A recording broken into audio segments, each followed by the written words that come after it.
Hello, good morning, good evening, good afternoon. My name is Chris Legaspi. Thank you for joining me today. Today, my friends, we're going to do a light form, light and shadow study, and we're going to analyze this gorgeous masterwork by Giacomo Grosso. This is La Femme, obviously, it's a beautiful portrait painting. And what I want to do in this video is first I'm going to take a look at the lighting, the shadow, the form, the rendering, the techniques, and analyze what this artist did. Take a look at maybe the light and some of his thought processes, and then I will demonstrate some ideas and some techniques that we can use in our own work. So if you are working on your rendering or your shading, you want more realistic form, you want to get higher quality renderings, you like the look of academic art, academic rendering, definitely stick around to the end of this video because I'm going to show you some very useful exercises that you can do to improve your shading right away, improve your lighting and your form and your values right away. So thank you for being here. If you're new to me, my name is Chris Legaspi. I'm a professional artist, author, and anime instructor. Thank you for joining me today. Okay, so on screen here on the left is the original La Femme. This is by Giacomo Grosso, 19th century Italian portrait painter, realist painter. And on the right is a little study I did already in my sketchbook. And what I want to do is kind of break down how I got to this point. So that's what we're going to do in this video today.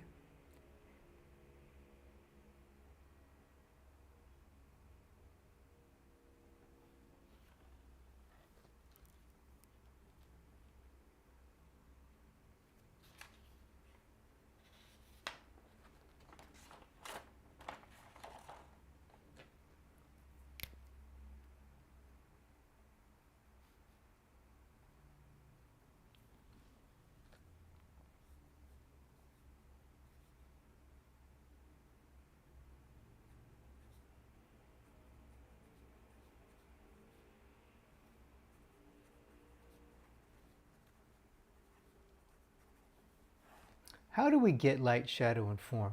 What I want to do first is I want to break down how I think about light, shadow, and form to get realistic, high quality results. And then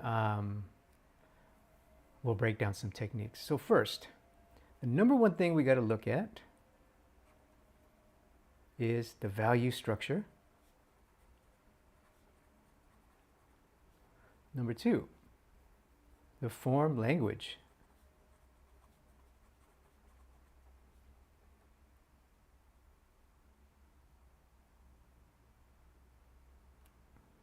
Number three is the light.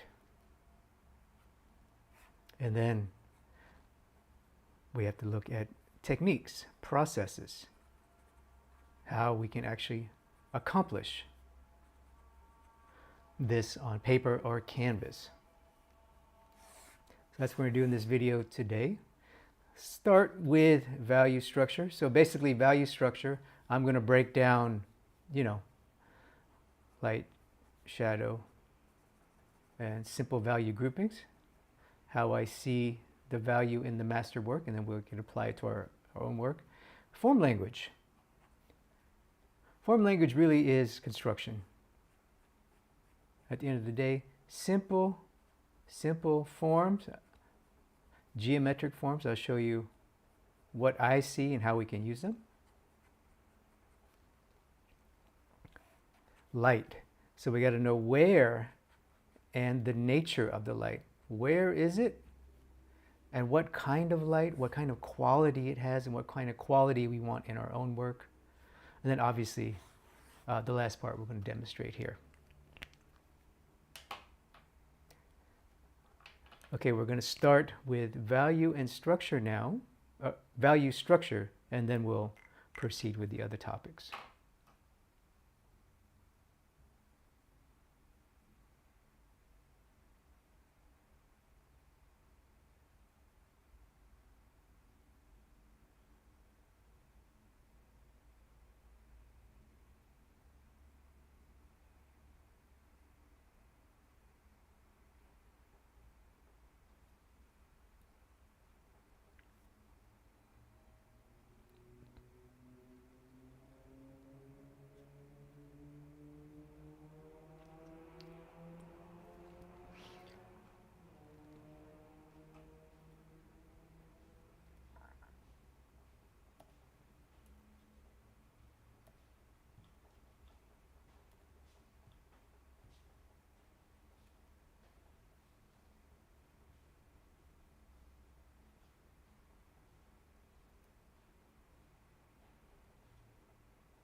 It's weird. Why can't I get my cursor? Okay, so we're going to focus on the portrait for this lesson here. And what I want to do first is break down how we can see correctly.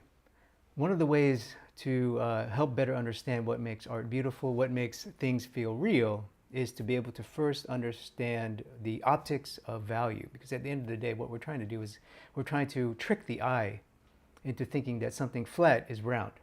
One of the ways that artists do that, craftsmen do that, is by controlling the value range and specifically limiting the value range. This is what we call value structure. How a master artist, a craftsman, simplifies the values that he sees and then tries to recreate that on paper and canvas to create the illusion that we want, right? Beautiful, realistic form that, whoop, that pops off the thing, pops off the paper or canvas.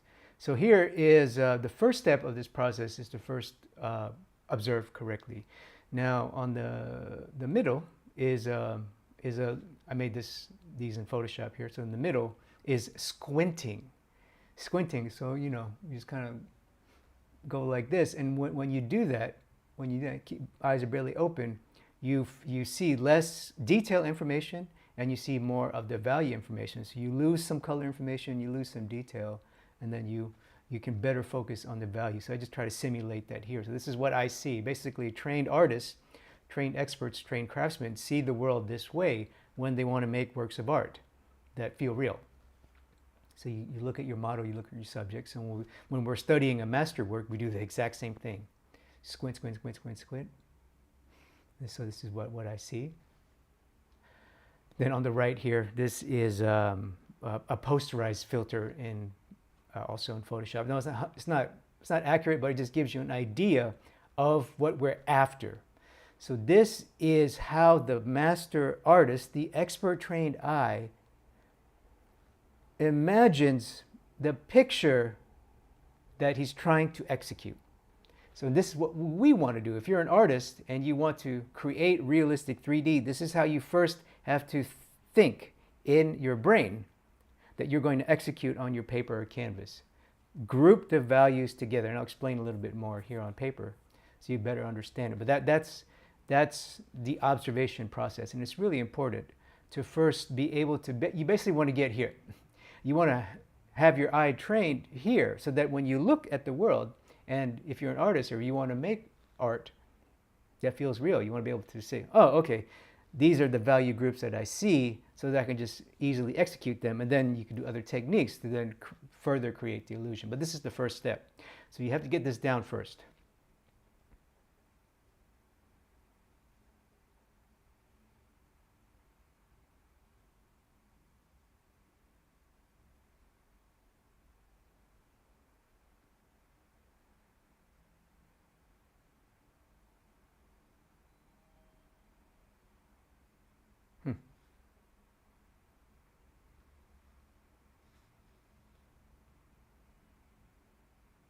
Ah.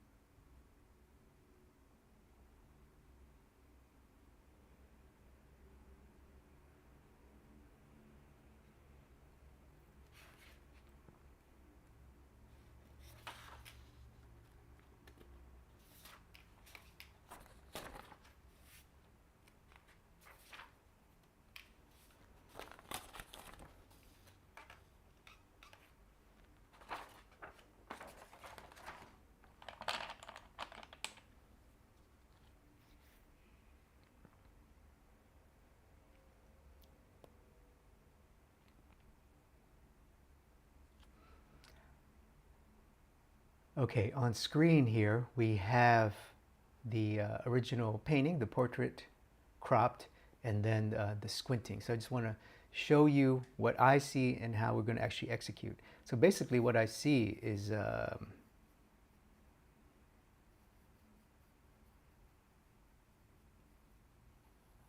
we'll do it kind of quickly and crudely here.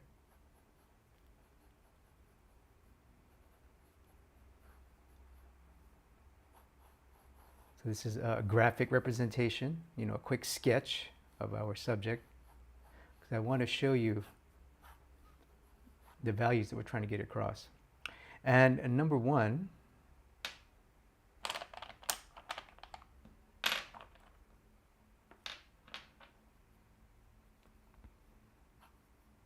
you want to try to limit and group your values as much as possible. So let's see, let's do this here. It's easier if I do this here.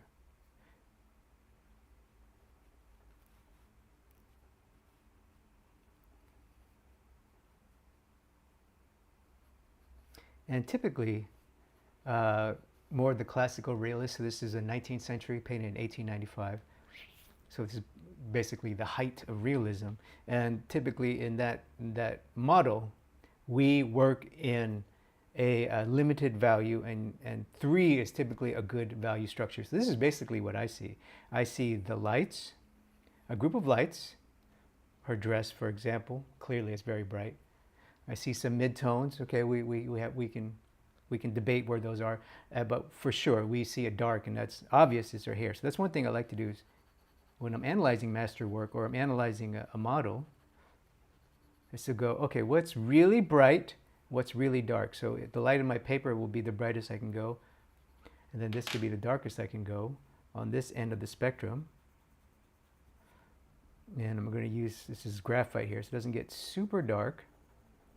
Let's see if I can get even darker, because what I see in her hair is really dark. So this is a very dark graphite. Okay, good. This is as dark as I can get with my tools at this stage, but that's okay. What that does is it gives me, oh wow, that's pretty dark. That's pretty dark, that's pretty light. Now the midtones, where are the midtones, Chris? Well, what I see is basically her face, kind of like her cheeks and the shadow of her face. That's kind of mid-tony, but there's a range. So the darker midtones would kind of be the shadow side of her cheeks here, right? And then the lighter midtones are sort of as her face and as her neck, you see? Face and then neck. So there's a range. There's a range in the midtone. But if you squint, this kind of blends together, right? If you squint at the subject, all the subtleties in her neck kind of merge together with the shadow of her cheek. The dress, the dress in shadow as it's turning away from the light from above is kind of a midtone. It is a midtone. Even the shadow parts of her eyes are midtone, or a dark midtone, but they all kind of merge together into one shape because they're not as bright as the bright parts of her face, which is the highlight and the dress, for example, and her chest, and they're not as dark as here, which is basically her hair and all the subtle dark accents in her face. So this is what I see. This is what I see. So when I go execute, I'm going to keep my things very simple.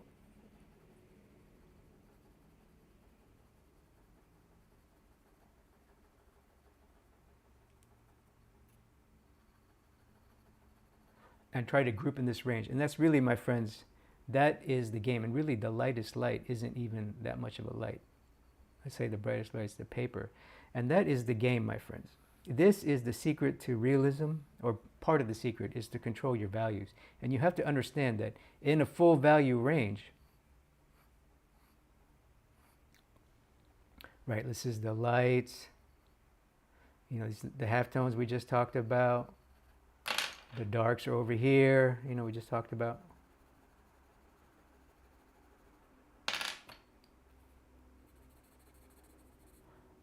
So basically, let's say this was a gradient bar, a perfect, imagine I'm a human Photoshop. Try to do perfect gradient, right? I'm not human Photoshop. Try. Right, if this was a perfect gradient, what we want, and this is value grouping, you basically have to eliminate. Why? You just basically have to eliminate your options. Why? Because we need, number one, we can't, with our tools, we can't reproduce the glorious infinite range of nature. So we can't. We have crude tools. So it's not possible, so we shouldn't try. And number two, what we're really trying to do is optics. So this is optics. We're trying to create an optical illusion. That's all it is. We're trying to create the perception of reality. And to do that, we need greater contrast. So to do that, we need to create our own contrast as artists, and that's the master skill of any work of art, of any craftsman, expert craftsman, is the ability to control contrast. And one way we could do that is we just eliminate our full value range. Basically, we create contrasts. So this zone we don't use, so it creates contrast from here to here and here to here. Then we can control that contrast to go like this, right? The black hair goes back into space. The highlight on her forehead, whoop, comes forward. The highlight on her chest comes forward, but the black hair goes back into space. You see, that's how the master craftsman controls the perception of depth, of the illusion of form coming at you or going away from you, is by limiting his options, grouping values, my friends. So this is the value grouping that I see. You know, obviously, you don't need me to fill that out. And we'll get to this in the demonstration. It'll make more sense. But this is basically how I see. So we take these values right here and we kind of gradate up, gradate down. This is all a dark mass, obviously. You don't need me to fill that in, but I would fill that in till it gets pretty dark. And then the other darks, eyes, nose, which also has a gradation. And that's part of the technique. We'll talk about that next as well. So make sure to watch to the end, because I'll explain the technique, the methodology, the technique, the actual how I do this anyway. There's many ways to do this. Probably most of you want me to skip to that part, but we have to get to this important stuff, right? This is the good stuff right here that you can't skip.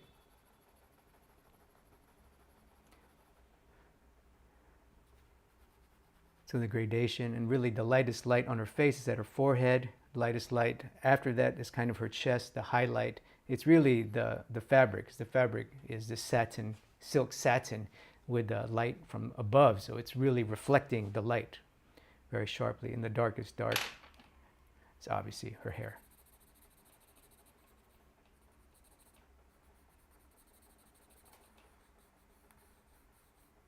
Okay, so just kind of fill that in.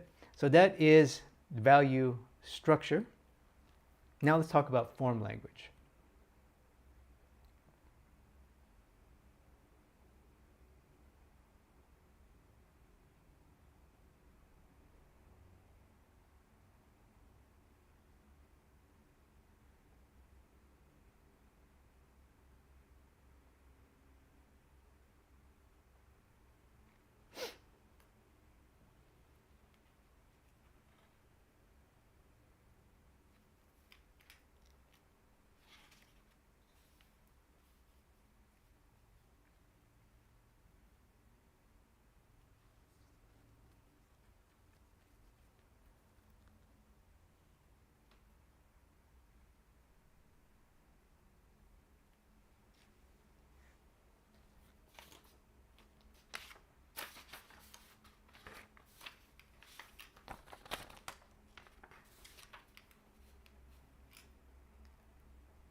Okay, form begins with simplicity, which is form language. Which is basically geometric forms, which is basically construction. It's one way. That's what the American realists call it, construction. What is form language? How do we get form? We first have, just like values, we have to limit our values. We cannot, it's impossible to recreate the glory of nature. Even if we sculpt, we have limited tools. So we need to simplify it, of course. Some of you who already draw, you know what I'm going to say. You know we need these guys. This. Of course. You already knew that. But it's worth repeating because the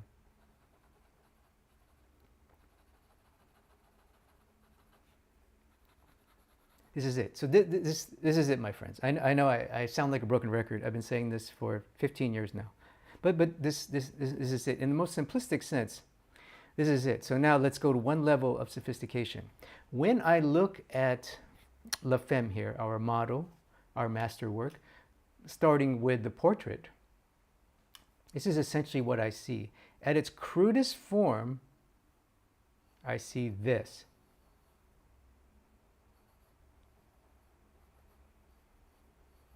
Right? The face is basically an egg. Human head, especially in perfect front view, this is what it is basically an egg. And the neck is basically a cylinder. You see? You see? So that's step one. That's level one. And then obviously the body in its simplistic form is something like that. It's some kind of thing as a whole. Of course, there's subtleties and anatomy and stuff that we got to get to, but that's the most simplistic sense.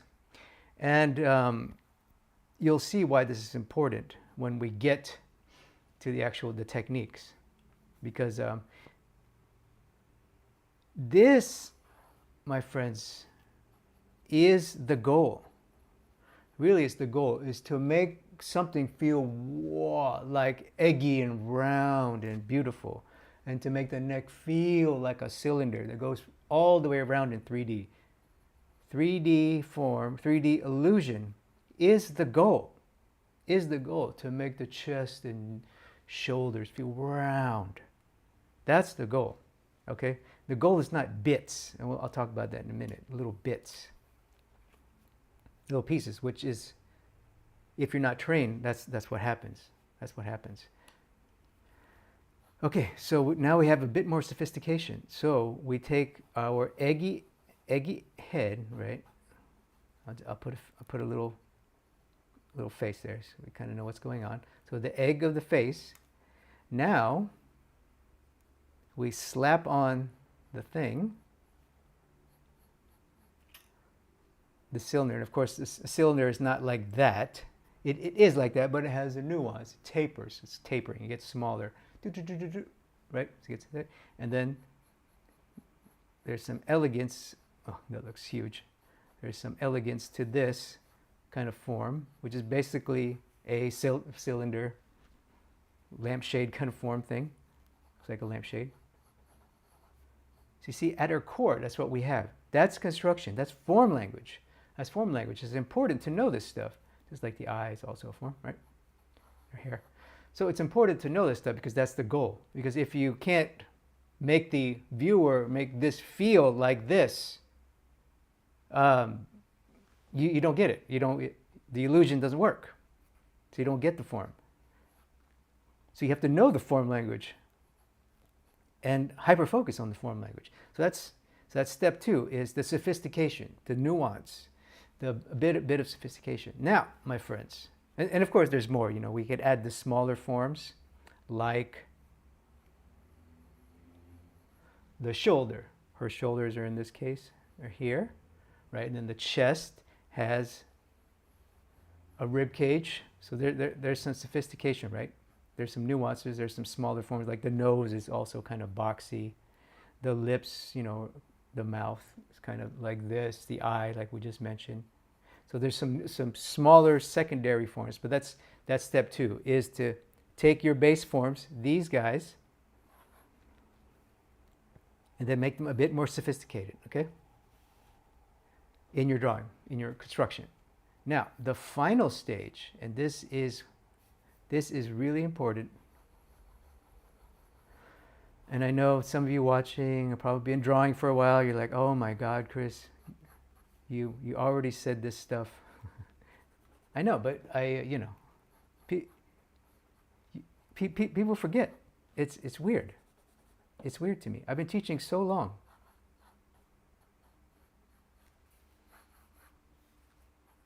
And every day I see this. I see, I'm, for those of you new to me, I'm a seasoned educator.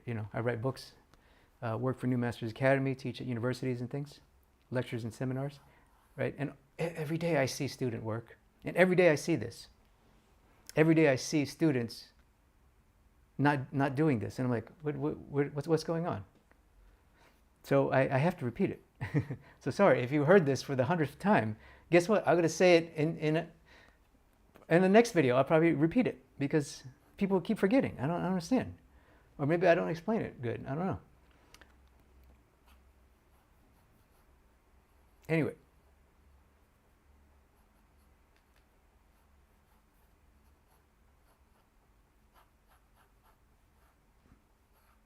So I'm getting ahead of myself here. So that's your hair, right? All right, my friends. So once we have the base form, now, and I'm going to write this in magic marker because it's that important. Step 3 is, once you have the base form, once you have the nuances, the form language, you have it a bit more sophisticated. You go, oh, okay, the neck is this, the egg is kind of this. Not everyone's egg is the same, you know. Not everyone's shoulders are the same. Not everyone's rib cage or their position is the same. So once you have a bit of sophistication, now, my friends, the next step is relationship. Relationships or the connection. Without this, it will look awful. And I'll show you. So let's say I'm drawing, oh, okay, Chris Legaspi said construction. I saw the Loomis book. I saw this YouTube tutorial. Oh, they said construction. Okay, here. So there's my neck. There's my thing. There's my thing. There's my thing. There's my shoulder. Oh, there's my rib cage.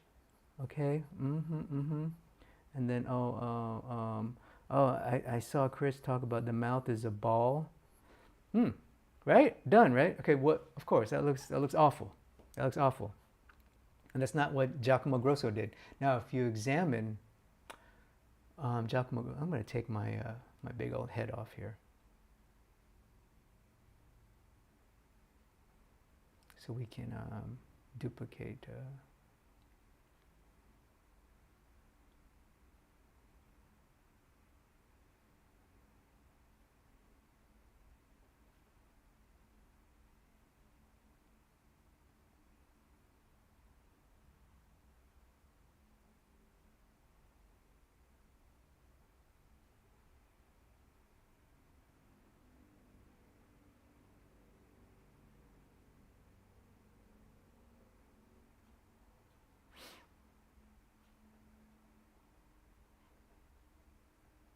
This is important. This is important. This is important. So I'm going to take my big head off here.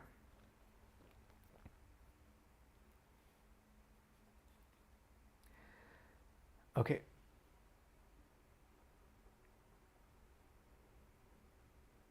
So this is important, my friends. It's relationships. So in order for it to feel real, at the end of the day, that's what we want. We want the optics, the illusion of realism.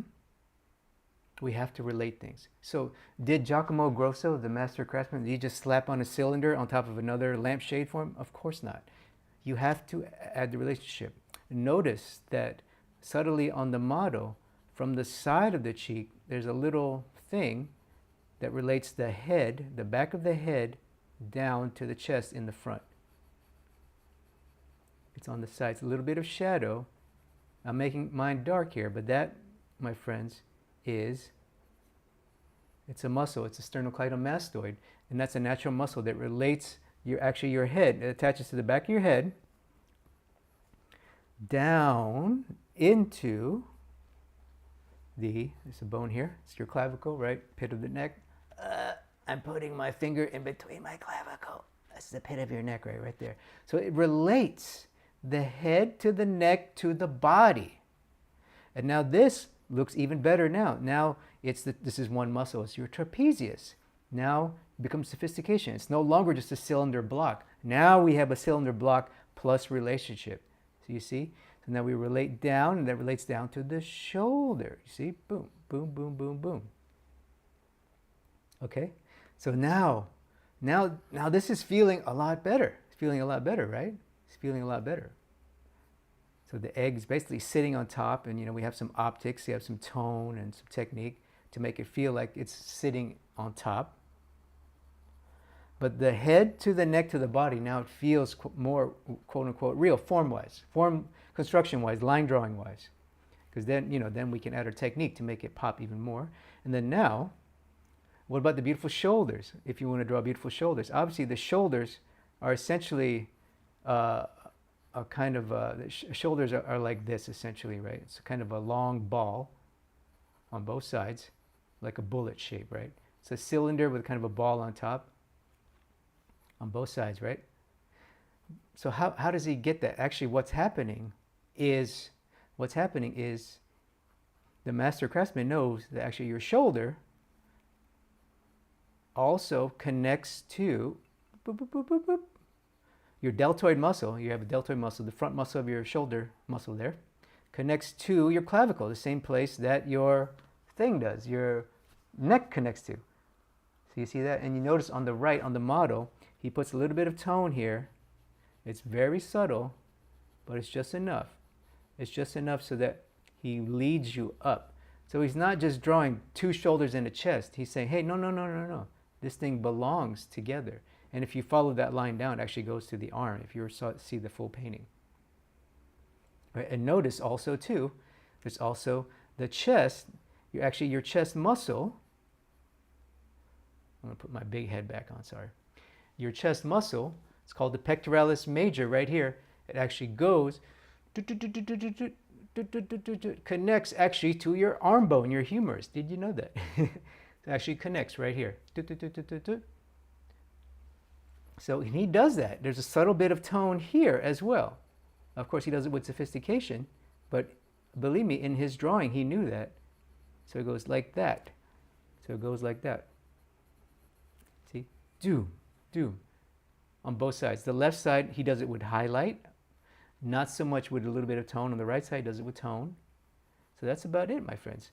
So now the shoulders and the rib cage, the chest, work together. The shoulders connect to the clavicle, which flows nicely into the neck and the head. So now you have the whole thing from top to the bottom, relates to each other, and also front to back.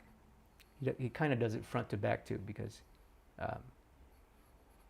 he does it with tone and some artistry. But that's a relationship that's happening. And that's how you make blocky construction forms work, is you have to connect them together. You have to connect them together, right? Just like in the face. The muzzle, the roundness of the mouth doesn't work unless you suggest that also leads up into the top of the nasal bone, like that. You have to suggest that line in order for it to work. So we'll get more into detail in there. But I just wanted to show you this, because this area is hard. There's not a lot of information in the original, and probably if you were to paint this model, a very light-skinned woman with a beautiful glowing light from above will make this very bright and will blow out all the detail, right? And she's not like a lean muscular male that has chiseled muscles and ripped that we can see. So, we have to know your stuff here. You have to know your anatomy to understand what's happening underneath the skin, happening underneath all that light, to fully be able to create and draw and construct the proper relationship so that your form language works, because form language doesn't work unless they work together. The egg, the cylinder, and the lampshade shape doesn't work unless you have the secondary or you have the understanding of how to relate them together, how to connect them, how to make them flow together as one unit. Because that's, at the end of the day, what we want. We want to create the illusion of a human being, not cylinder, egg, lampshade.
finally, let's examine and analyze the light.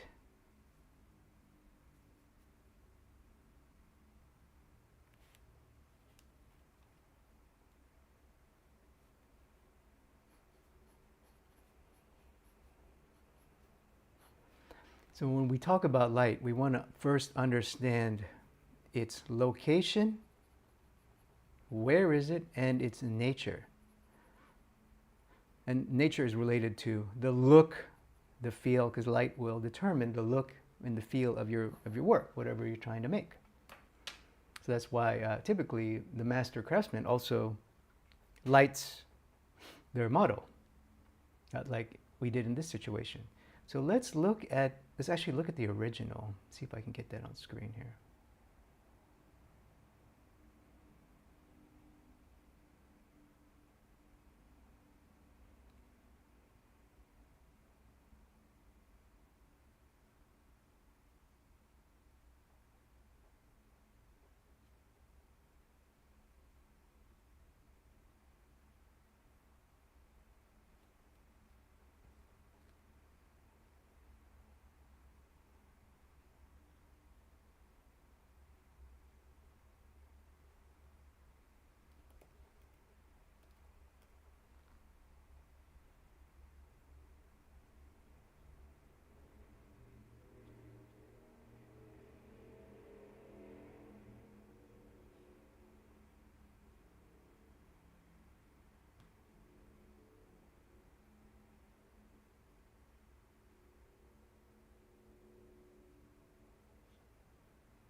I love this painting so much.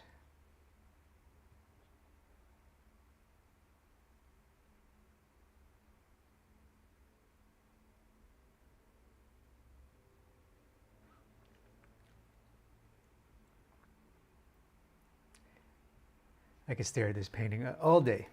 Okay, what we want to do is first look at the location of the light, find out where it is.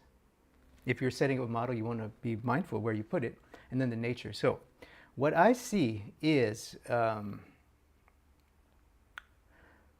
location. So let's say, what I'm going to do is I'm going to draw our model here. So this is our model. Just do a little crude drawing of our model here. She's sitting, there's her dress, her arm, right? This is our model here. And she has a couch or something like that. So,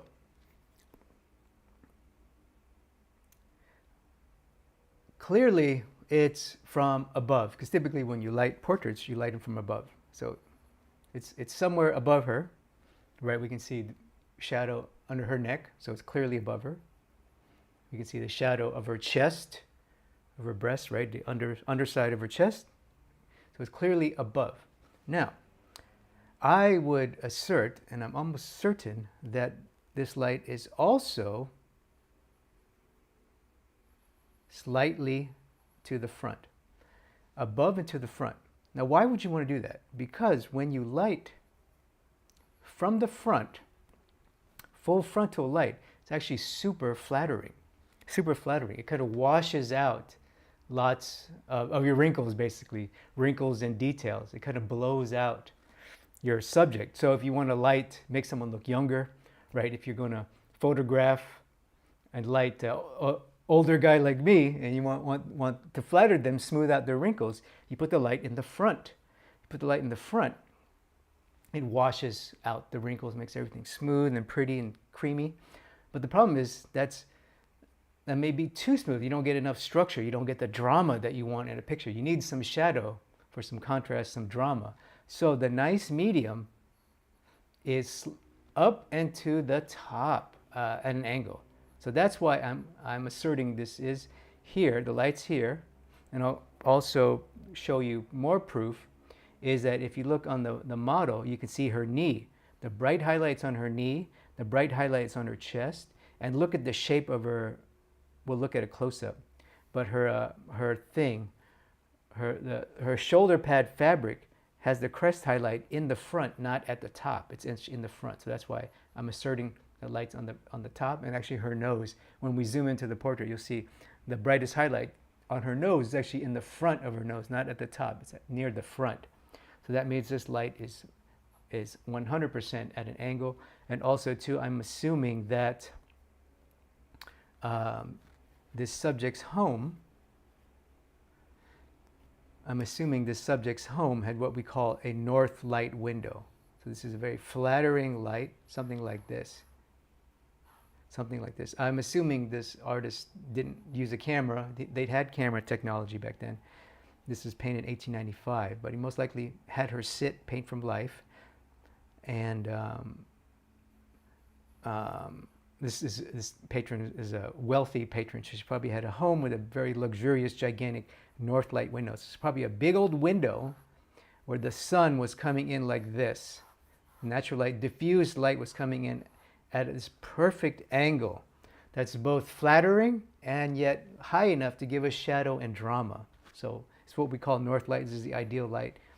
Many artists who have the luxury to have this in their homes or their studios consciously plan this north light. It's basically diffused natural light at an angle, not direct sunlight, coming in your house. So you get this glorious light, it's gorgeous light. And I can tell by the colors that this is most likely painted with natural sunlight, not an artificial light. And that relates to the feeling. The feeling, what he wanted was, from above means you're kind of important. You're important. And generally when you light things from above, it makes you feel divine, because light, the metaphor is light from the sun, the sky. Light from God is divine light. So metaphorically, it makes you feel important. It's royal, it's regal. Versus, lower class can only have candles, They're in the dark and they have candlelight, right? That's sort of a crude metaphor. But light from above makes you feel important. And then light from the front, like I said, flatters you. So clearly he wanted this woman to soften her wrinkles and things, right? So he wanted to be also in the front to flatter her, to make her feel more beautiful, more flattering, because this is a portrait commission. That's what this was. Portrait commissioned by a very wealthy woman who was married to probably a very powerful, ultra-wealthy Italian man at the time. That's who Giacomo Grosso's clients were. So he wanted to flatter the subject, flatter the model, flatter the customer, flatter the patron, and then give us enough importance, not too flattering, not too flat, but give her enough drama and importance, give her enough angle to make her feel drama. And of course, natural light is the most glorious light. It's beautiful, it's soft, yet gives you enough drama and shadow to make it artistic. So most likely the craftsman thought of all of this. He probably knew this patron, knew this woman, went to her house many times probably and said, oh, we're going to sit here. This light coming in from your window is perfect, whatever, probably knew that. He's like, this is the perfect room for me to paint you with the best light. He probably knew, okay, probably around 2 o'clock. So after 12 o'clock, after we have lunch, the light's going to be here. This is perfect. Let's do this. So the craftsman knew and understood light up because he wanted this feeling. So the craftsman already knew the feeling he wanted. So he knew he had to design the light. So this is important because those of you watching, probably, most of you watching are art students. You're not professional artists, so you don't have the luxury to light your own models. You're probably looking at photos, going from Pinterest and things like that, which is fine. But just be aware when you look at a reference from Pinterest or whatever you're getting reference from, think about the light. Don't just go, oh, wow, that looks cool. Think about, where is that light and how's it going to affect my drawing? How's it going to affect my painting? How's it going to affect the mood I want? If the light's too much in the front and you want to create a moody piece, it's probably not going to work. If the light's too dramatic, too chiaroscuro, too intense, too close, the shadow too sharp, too harsh, and you want to create a soft, elegant feel, that's not going to work, So you have to think about the light in your reference. Be aware of it. Obviously, as you progress, you want to, and this is where I'm at now. It took me a long time to get here. And, now I'm starting to stage my own models, and I'm very aware of this now. So this is why when I look at masterwork, and for those of you who aren't lay people, when you look at works of art, those of you who are a lay person, and you may be looking at a work of art and go, wow, that light feels so beautiful. I don't know why, but I like this painting, or I don't know why I like this work of art, or, oh, I don't know why, but I like this room. You may go into a coffee shop. You may go into someone's home who has good artistry and taste and craftsmanship. You go, wow, I don't know what I like about this home, this location, this coffee shop, this building, this store, this shop, or this work of art. I don't know why I like it, but I feel so nice. Why? This may be why. Is because the person who designed this room, or designed this work of art in this case, understood the feeling that they wanted from the light. So from above, makes you feel important and adds drama. Shadows give contrast, which gives drama. Up front makes you feel soft, elegant, and youthful. So in the middle is in between. So soften it enough and give it the right angle. And then you get that balance of softness, of elegance, of purity, of youth, and you get just enough contrast to give you that drama to make it feel a little bit exciting, and a little bit artistic. That's the importance of understanding light, my friends. So when you look at work of art and it resonates with you, it may be because the artist, the craftsman, understood this and knew how to put the light in the right place and to use the right type of light to create the feeling that he wanted to give to you. Because at the end of the day, that's what makes works of art so beautiful, is that they transfer emotions from the craftsman to you, to the viewer, to us.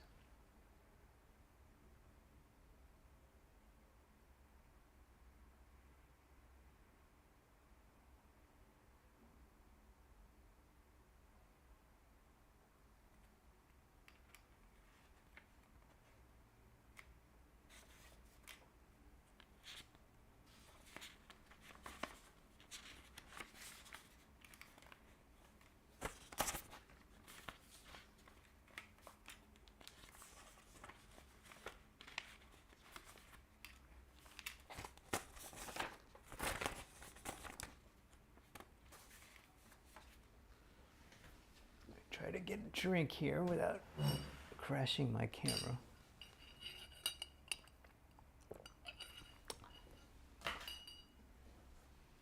All right, my friends, let's sharpen my pencil here. Let me draw with this tool, yeah.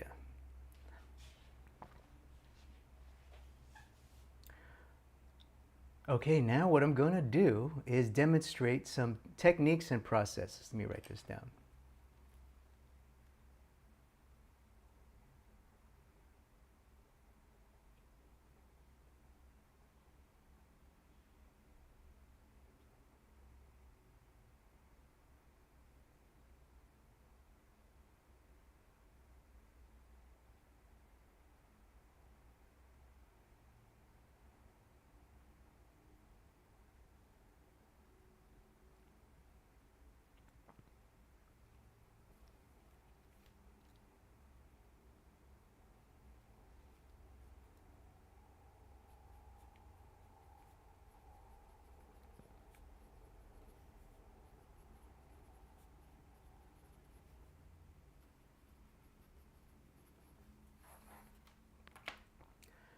Okay, here we are finally, my friends. We're going to talk about techniques, processes, how we can actually execute. In this case, I'm going to do a drawing of a painting, but basically, if this was a model in front of me, I would do the exact same thing. If this was a photo reference, whatever.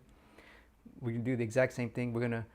Let's quickly review everything we just talked about. So this is cool. So remember value, structure, simplify our values. Number 2, form language. Basically simplify the forms, eggs and cylinders, and then the relationships we saw. And then light, which is location, and mood, story, effect. Light, location, mood, story, effect. Okay? Doop, doop, doop.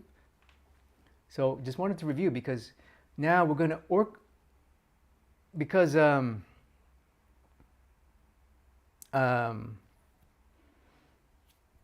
when I work and when experts work, we don't just blindly go, oh, I see halftone, I may copy halftone. Oh, I see black hair, let me make black hair. Oh, I see eye, let me copy eye. No, you think, what's going on? How can I orchestrate all of these things that I have to orchestrate to create the illusion, the effect of a realistic thing that comes off the paper? That's the end of the day, kind of what we all want. You want the feeling of a natural, realistic thing that comes off the paper, that pops off the paper. At the end of the day, really, that's all we want. We want it to feel real. We want it to feel natural. We want it to feel important as well. The fourth level is add story and artistry. That's for another day. Now, in terms of technique and process, it's also important to think about the look that we want.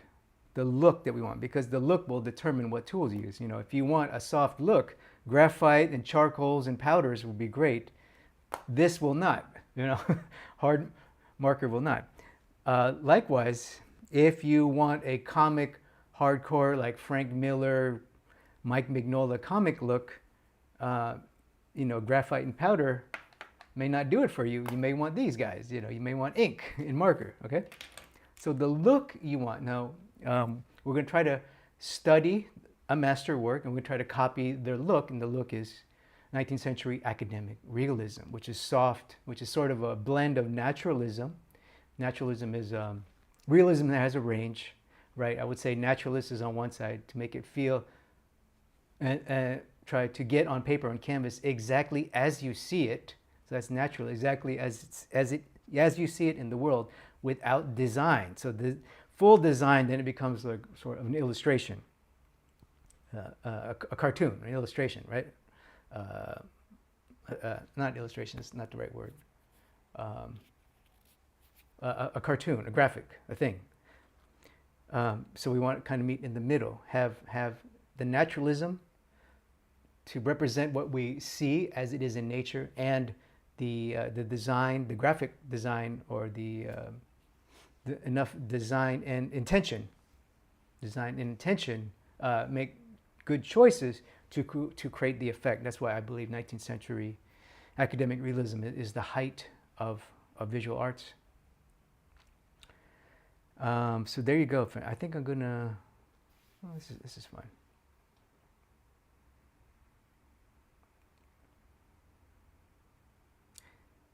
Let's see what we got here.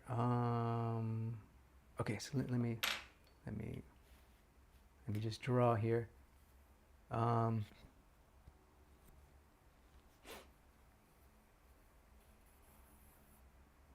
try my best to draw because obviously we're running out of time on this stream.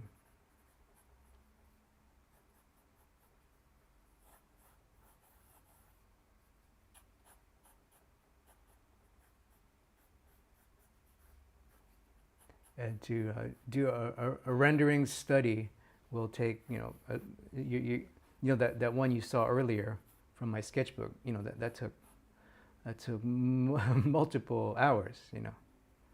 You don't want to sit here for that, but we will do those in the future.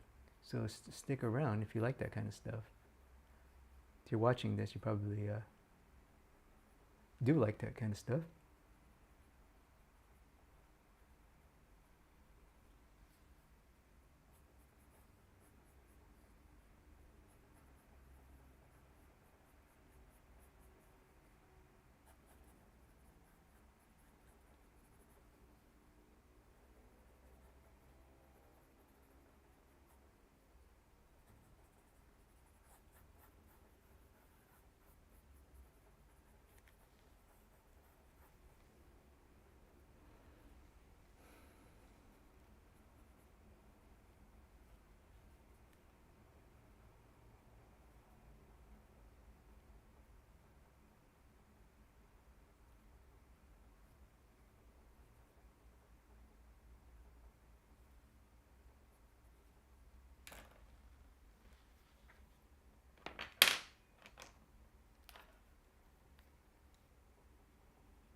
So I'm just doing a little line drawing here.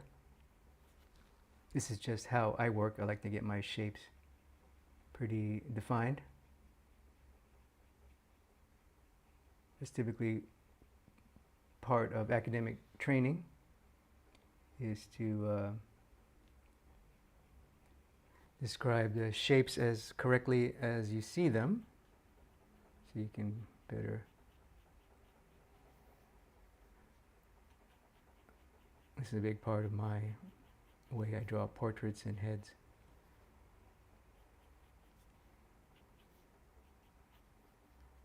And again, I'm rushing like crazy because we're running out of time in this stream here.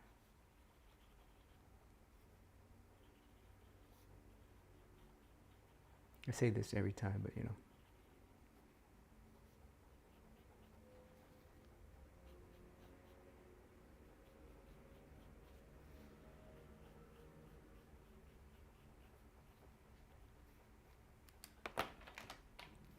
So this shadow is soft, and I want the look of this cast shadow to be soft, so that rough or that very sharp pencil is not going to cut it. So that's basically it, my friends. Oh my goodness, this drawing is so crude. Sorry. I always do kind of crude drawings on these lesson videos because they take so long, guys. Sorry. To do these properly, they don't take, you know, I drew this in, what, 90 seconds? It takes, you know, it takes 9 hours really to get this far properly. Okay. So, value structure. Remember we saw da-da-da, da-da-da, da-da-da, in a range of halftone. Or dark.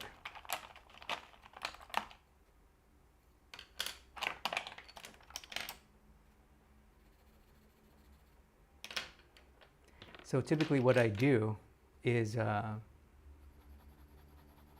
mass in the midtone.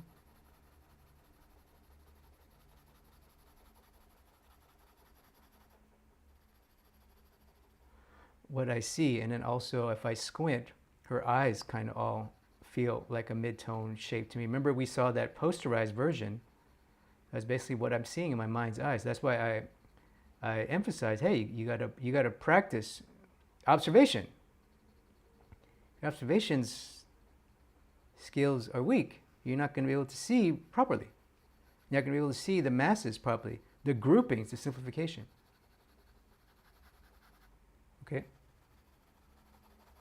So that's just a flat, and notice my tone, it's rush, but notice my tone is pretty smooth.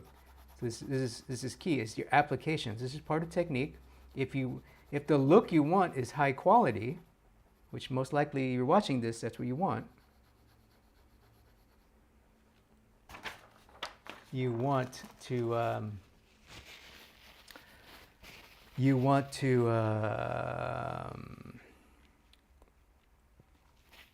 have a smooth tone. You see how smooth that is?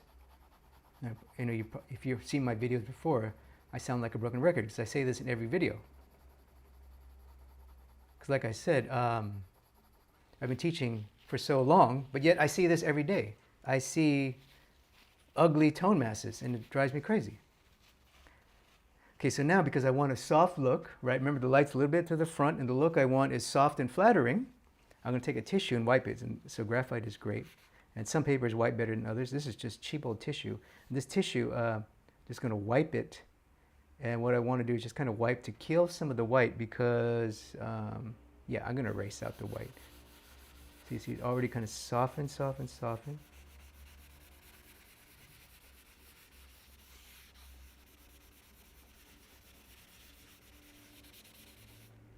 And then now, take my eraser here. So I just got a kneaded eraser. And now we're kind of in this mushy mid-tone zone. Now I'm going to pick out my brightest bright, which is her forehead. On the face, obviously her chest is as bright as her forehead. And obviously there's a nose there. The highlight on her nose, the ball of her nose. The rest is kind of half-tony. So once I have that, now what I want to do, and this is how I work, is I got this. Now I need this. I need to see how dark I can go. And in this case, it's quite simple because really, at least this low resolution that I have, the darkest thing is close to the brightest thing, which is the underside of her eyelid and her black hair, or her dark hair. Dark brown hair, really. It's not black hair.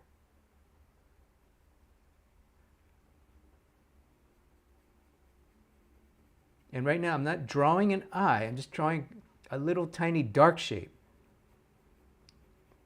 And just putting some dark down so that I can kind of move it around still a little bit. This is kind of a bit of a sticky graphite brand here I got. This is a Stellar. And then the hair.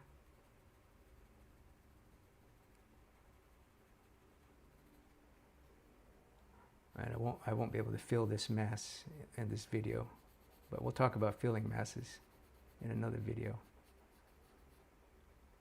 I promise it.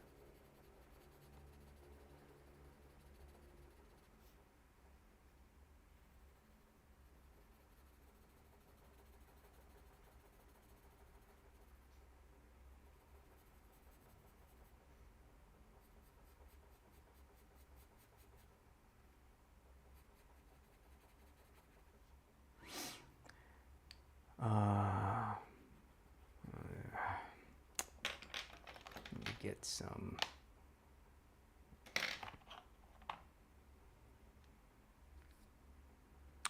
Actually, I'm going to use charcoal here. So this is Pitt Faber-Castell charcoal. Because layering wise, and we'll talk about this in another video, like I said. See how fast it gets really dark? To get this dark with that little graphite will take me twice as long. And I can't really put charcoal on top of graphite. It just doesn't layer properly. But graphite on top of charcoal does. So you have to kind of know your material a little bit here. And we'll talk about materials in another video, I promise.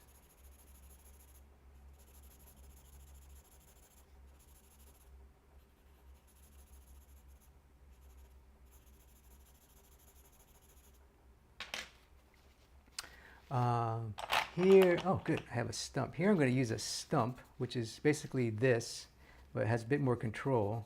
I just kind of, I don't want to mush it around too much, because this is really dark. I don't want it to get in areas that I can't erase. So really, I just did that just to quickly get a dark, because that graphite will take forever.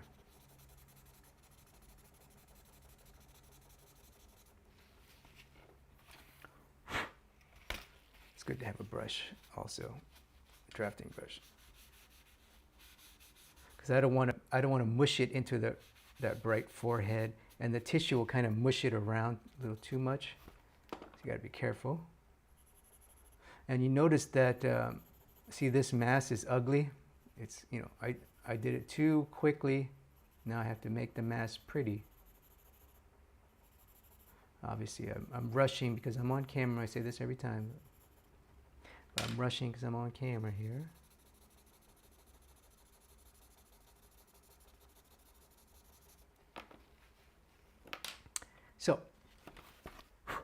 So now I have my brightest bright, her forehead. I have a halftone range. And now that I have my dark, I can go a little bit darker, and I will. Now I have my dark, but relative to this, it feels pretty good. It feels pretty good. So now I have a good understanding of where I'm at.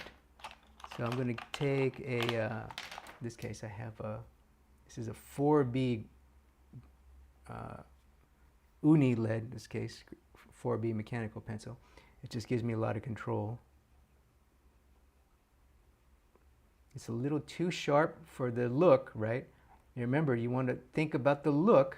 And we're trying to do a soft, flattering, beautiful portrait woman here. So this may not be the best tool. That's okay, that's what I have tissue for. I can take my tissue and just kind of wipe it. Oh, I try not to go back into that highlight with more material.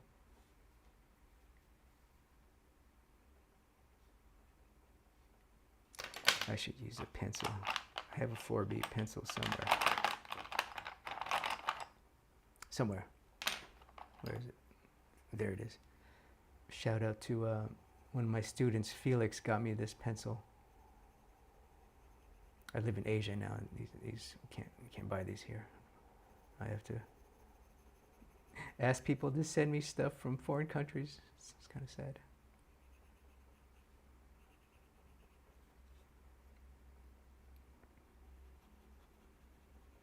So again, I'm not drawing eyes, guys. I'm drawing a little tone mass.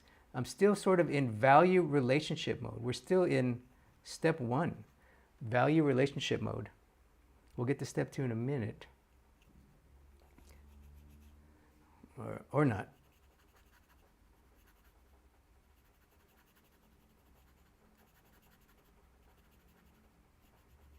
Because we're still, see, because now I can judge my halftones. And the shadow of her nose.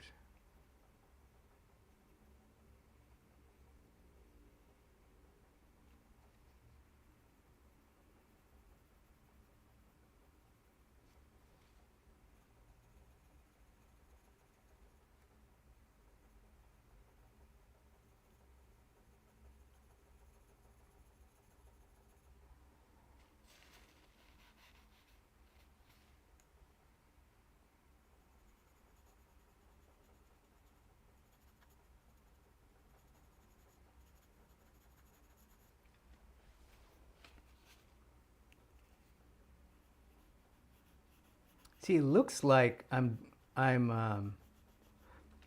you see how kind of realistic form is appearing? I don't know if I can zoom in here. Let me see if I can zoom in. My camera here. Oh yeah, I can. A little bit. I don't know if you can see that okay. But you see how realistic form is starting to appear. It's optical illusion. It's just optics. Right now, this is all graphic. We haven't even got to form language yet. Right now, just trying to get the value relationship right. So this is pretty cool. And when I first learned, American style academic drawing, this is what I was exposed to. Is flat graphic. Basically, this is a graphic design problem. Oh, my materials are kind of bugging out here. But there's more. There's form language too, and there's more sophistication than this, which I'm going to get to in a minute. So this paper's fighting me a little bit. The charcoal from the outside is kind of trying to bleed in. It's my drawings are getting there you go. It's getting polluted. I have to, because there's loose charcoal on the surface, and it's kind of polluting my drawing. So that's more about technique and materials than the actual principles that I'm trying to demonstrate here. Then once you get the mouth, it'll make sense.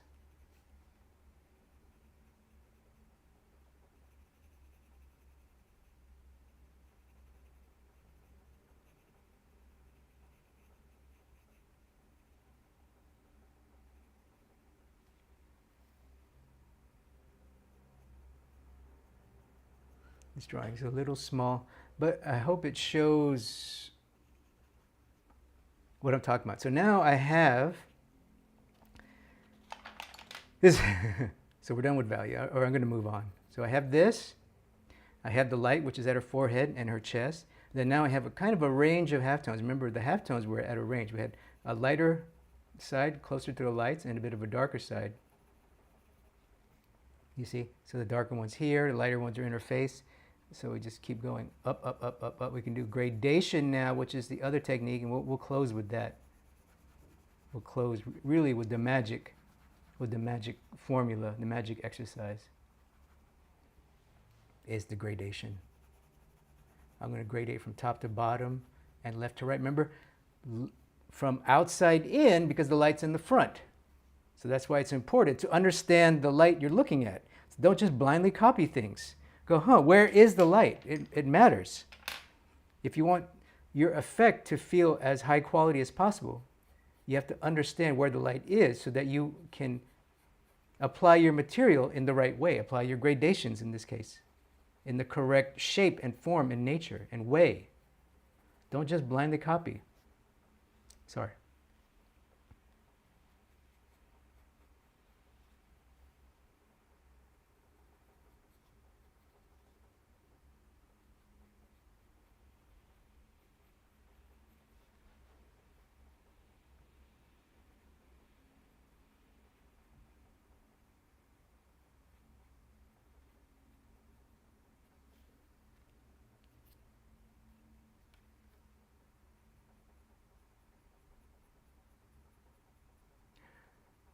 It looks like I'm drawing a nose, but really it's just a graphical halftone, the darker halftone of the side planes of her nose. And then a little bit of her cheek. Also going outside in. The shape is kind of messed up. And then I'm going to pick out a little bit of the highlight on her, use a detail eraser to pick out the highlight on her chin. See, now it feels a bit more natural. Let's see if I can wipe that to make it a bit subtle. Yeah, it's okay. So it's okay. A gradation, not a jawbone, not a chin. This is a gradation. We'll talk about that in a minute. But that's pretty much it, right? So that's value. Now, in terms of form-language relationship, so the neck, from the neck to the face, it's kind of hidden. It's hidden. It's behind her, really. The relationship that we need from the neck to the face is behind her. So it's kind of hidden behind her skull and her hair. But what we do need is the neck to the chest, right? The neck to the chest, we have to get that right. So first, value-wise, the neck is darker than the chest, obviously. And we do that in a gradation from top down, light is from above, cast shadow. As this neck form goes to the top of her chest, so the clavicle gets darker. Now it's also, light is from the side. So remember, we got to know where the light is. Light is also in the front. So the side of her trapezius will be slightly darker as it goes away. So that's also creating the illusion of the 3D form. So this is part of using optics, value control, to create the illusion of a form that wraps around into Z space, invisible space. Z meaning this way, into geometric Z space, which is the ultimate skill, in my opinion, or the ultimate effect. Same with the shoulder. Now, how do we get this cylinder form to relate to this lampshade form? Remember, we already did it earlier, is through the sternocleidomastoid, which is the master did it. Giacomo Grosso did it. He's a master draftsman. He understands this. And he doesn't just draw it like that. He draws it in his mind, but on tone, he can use technique. He can use a gradation technique. The underside of this thing is a little bit darker. Underside into the side, a little bit darker as it gets to the top plane of it. And then this casts a little shadow on top of the neck. A little bit of emphasis, a little bit of subtle emphasis and the overlap. How subtle, it's up to you, the look and the feeling you want. Obviously, this is a youth, we want a pretty, youthful feeling neck, not a thick, muscular, jacked MMA fighter neck. So we don't make the, we make the overlap more subtle. We can do it even more subtle with technique, like I like to use tissues and stumps. Some artists use their finger. I like tissues and stumps. And then now we have to make sure that it sits properly. So we need enough edge. This is the wrong. I'm going to get an HB here. I'm going to use the H. We need enough edge, enough hardness, enough of a line, enough of a form description to communicate, hey, this is a bit of a harder form, which it is, because that's getting into tenderness form right there. So if you look on the model, you look in the original, Giacomo Grosso did this, where I'm drawing right here, pit of the neck. Look on the model, it's right there. There's subtle, subtle, subtle, subtle, subtle.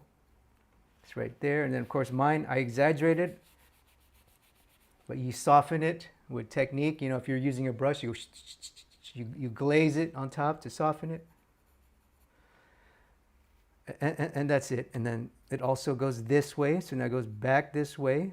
We went this way. Now we also have to go this way. You see? Relating the chest to the neck, not copying muscles and tone shapes.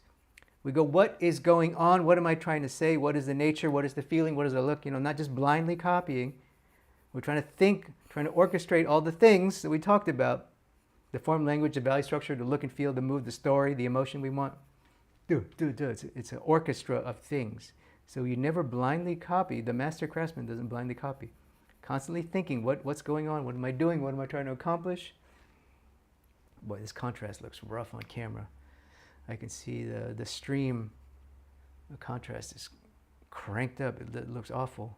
But it looks much better, I promise, on real paper here.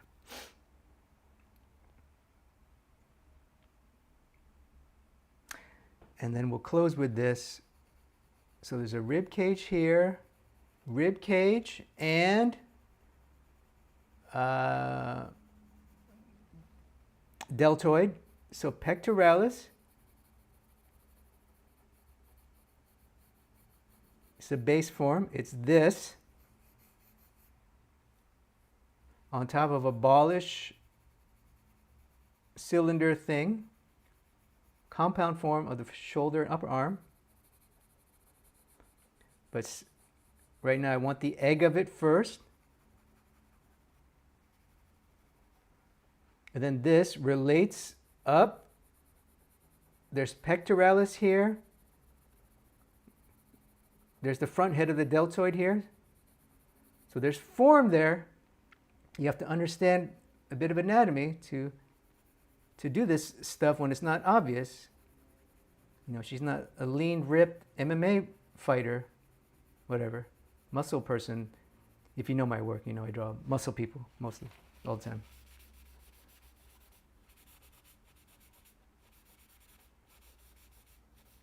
Then we soften the effect, but the intention is there. So obviously I can keep going. I'm not going to. So that's it, my friends. Let me zoom out a little bit here.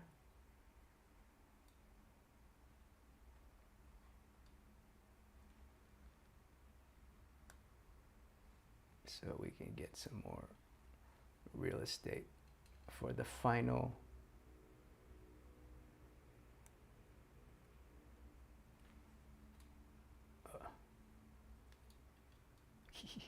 sorry. There you go.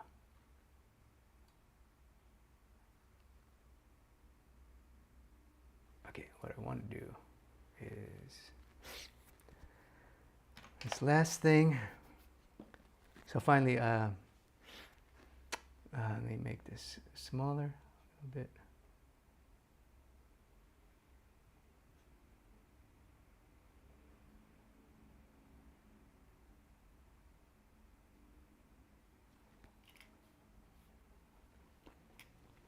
So now what I'm going to do is get on camera the most important thing, how we get here, which is an exercise, my friends, and we'll close with this. Scales. Scales, scales, scales, my friend. We want to practice two scales. We want to practice gradient scales and box scale, whatever. I don't know what to call them, scales. There's two kinds. Number one is the box. That's step one. And I'm going to get this on camera. So, should use a ruler, but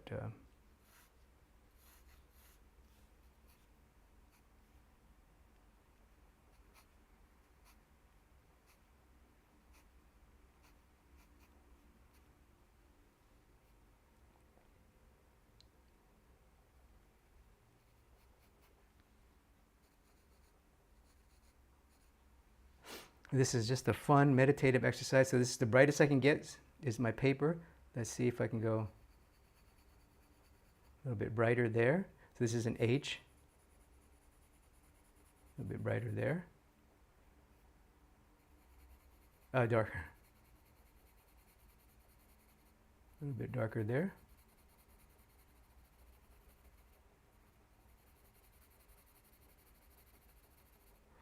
Now I'm going to go to 2B. This is 2B Faber-Castell.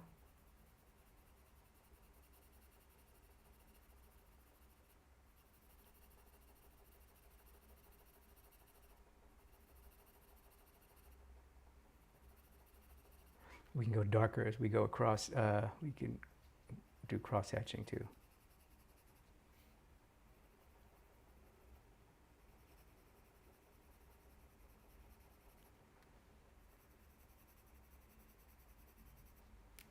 This is just an exercise. I'm rushing it. Obviously, like I say 100,000 million times. Do not rush. Take your time. I'm on video, so you know, you don't want this video to be 10 hours long. So I'm rushing here.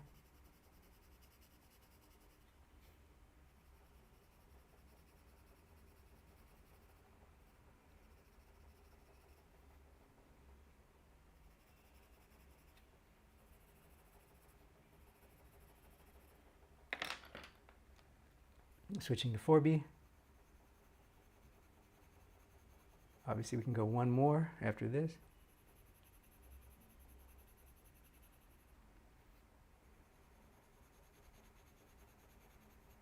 And to be honest, I wasn't formally taught this. I was trained in LA Atelier systems. I wasn't trained in a proper classical atelier, classical European academy. So I was taught a shorthand version of this that you're watching. But for those of you watching who are artists who want to practice and improve, I think it's good just to see this so you can see that it's exactly like reps. I can go one more. I'm not going to. Maybe I should. It's exactly like reps on your bicycle or at the gym. Right now, even though I'm rushing through this, you know, I can go really dark and get charcoal here.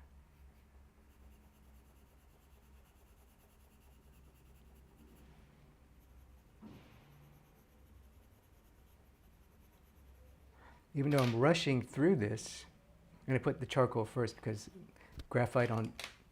charcoal on top of graphite, it doesn't work. So I have to do this. Oh, look how much darker that is. So this is my darkest graphite. So this is my sketching charcoal. Now I'm going to put my darkest graphite on top of it, and it should look pretty good. Okay, well, that's as black as I'm going to go. It's as dark. I can go all charcoal, go really dark. But you see, as I do this, and really you want to do this before you're drawing, my eye is getting a little bit better. I'm getting a little bit more sensitive. So those of you watching who are into drawing, I wish I would have done this. Every time I do it, I'm grateful that I stopped to do it. Because it is boring. I'm not going to lie. It's not sexy. You can't post this on Instagram. Go, oh, look what I did today. That's the rub. That's what separates, you know, those who draw at a high level and those who don't. The ones who are prepared to do ugly, boring grunt work. Like this is boring, not sexy grunt work. If you're prepared to do this, you'll go very far. It's boring, you know. I'd much rather render or shade a torso.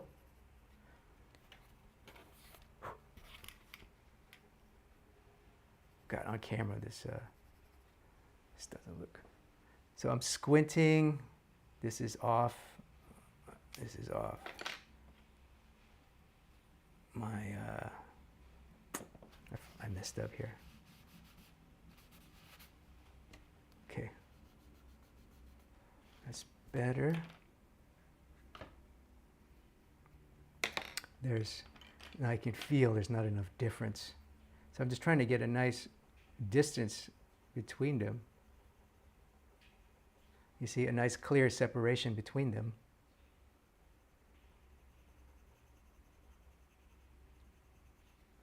Boop, boop. So that's clear. That's pretty clear. Now I'm going to take my 2B. Let me take my HB actually. I think that was the problem last time. Where's my HB? Take my HB. Oh my goodness, there it is. Take my HB and go to my midtone here. See, that looks pretty nice. And when you make your little swatch boxes, you want to be smooth and creamy. Mine are ugly. It's not the nicest paper. It's cheap paper. I used to like cheap paper, but now I don't.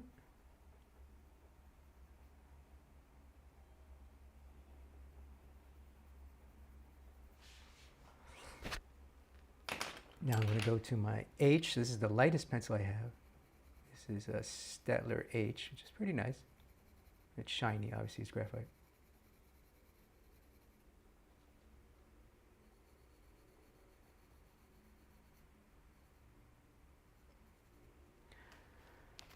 See, you can tell this is a bit of a weakness for me. I'm not going to lie.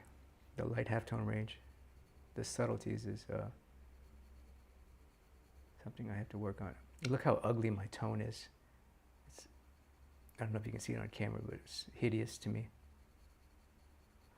Makes me want to rip this thing up. I get very angry at myself when I do hideous, ugly tones. So this range could use some help. A little bit of, so ugly. It's really bothering me, guys. This little light halftone box is so ugly to me. Oh my goodness.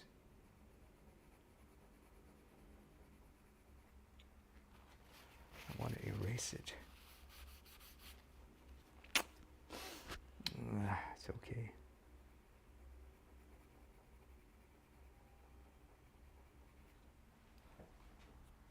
Okay, so that's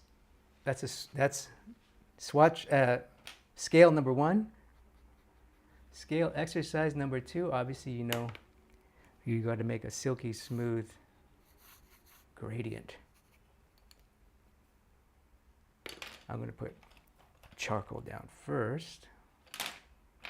Yeah, that's right. Because it doesn't layer the other way around.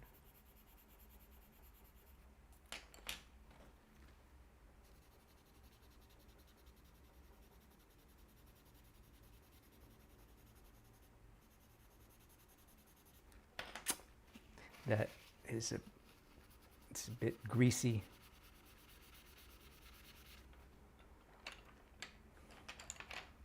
Which I don't like.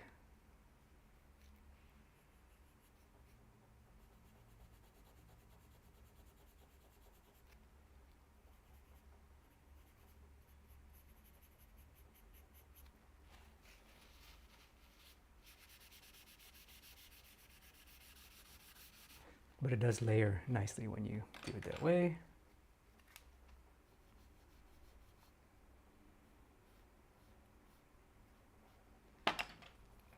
Already, I feel better I feel better as I'm like, oh wow. I want to pat myself on the back for doing this. So thank you for watching, for giving me a reason to do scales today. Like I said, every time I do this, I go, wow, I'm so glad I did that. Even though it's really boring. It's not sexy. I get it. I get why you don't want to do it. I get it. Just make the time and don't post on Instagram. It's okay. You don't have to post on Instagram today. It's okay.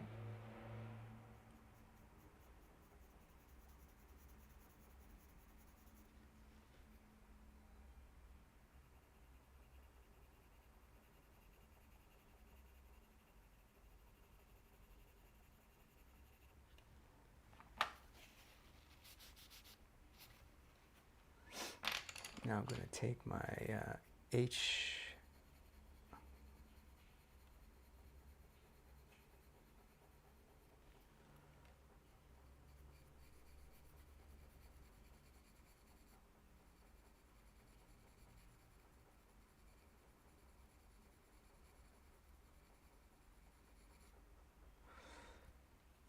Feels pretty good, right? Feels pretty good.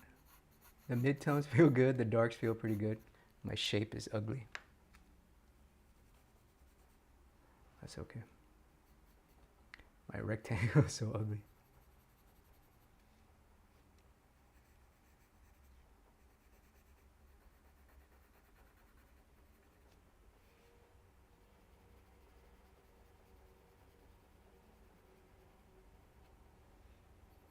But when you're watching at home, you're going to take your time, right? You're not going to be rushing on camera like me. Look at that. That looks so pretty. This is why I like tissue. It just gives you that smooth, creamy tone right away. If you, there's a little bit of luck involved too. The shape of the tissue helps.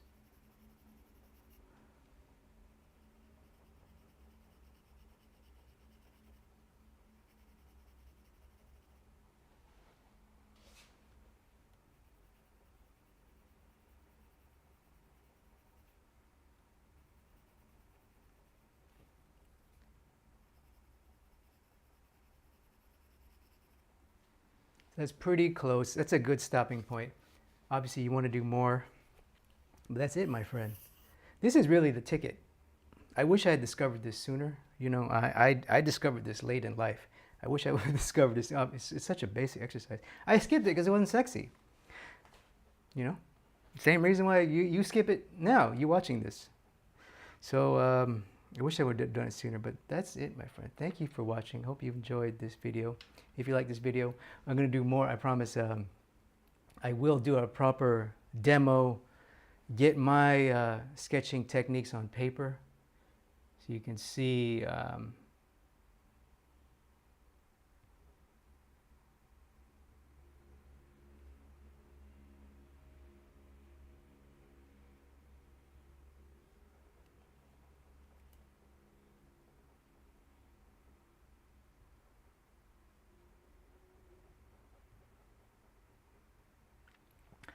I will do a proper demo soon where you can see my, because I've learned a lot over the last, I draw every day, so every day I'm learning and getting better, ideally, getting better.